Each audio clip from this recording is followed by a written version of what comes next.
Семья едет в машине, маленький сын спрашивает у мамы: «Мам, а ты мне удочку купишь?» «Конечно, и удочку тебе купим, и лодку к ней купим, и друзей алкашей купим, чтобы все как у отца было».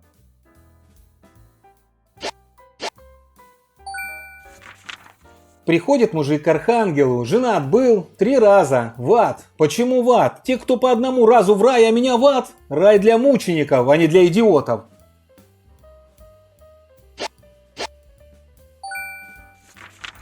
Сыновья новых русских хвастаются друг перед другом. Мой отец круче твоего, а мой умнее, а мой дал взаймы твоему кучу денег, зато мой их никогда не отдаст.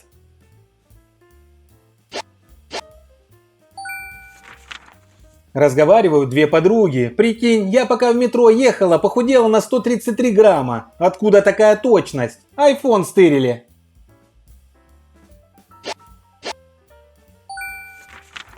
Мужик после долгого выматывающего спора с тещей обращается к сыну. «Сынок, принеси-ка бабушке крем для губ». «Который крем?» «Такой, в тюбике, на нем момент написано».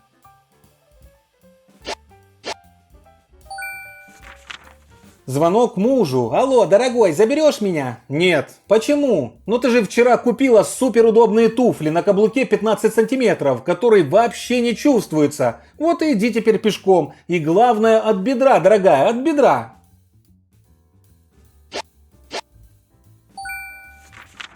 В санатории мужчина познакомился с дамой. В первый вечер он погладил ей руку, во второй локоток. Женщина разозлилась. «Вы что, думаете, я сюда на 3 месяца приехала?»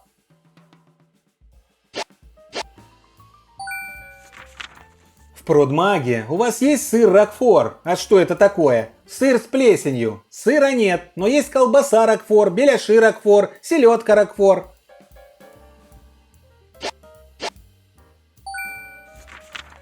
Святой Петр выстроил вновь прибывших женщин и скомандовал: «Кто хоть раз изменял своему мужу, шаг вперед!» Шагнули все, кроме одной. Петр посмотрел на них задумчиво и говорит: «Все в ад! И глухая тоже!»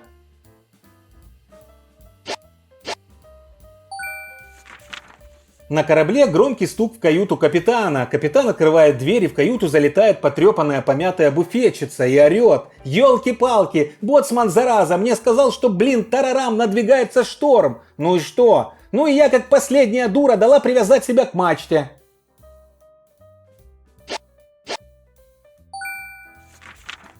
В магазине: «Мне нужны Кульман и Ватман. Вы знаете, они только что вышли на обед». «Нет, вы меня неправильно поняли. Я дизайнер. Я понимаю, что вы не Иванов».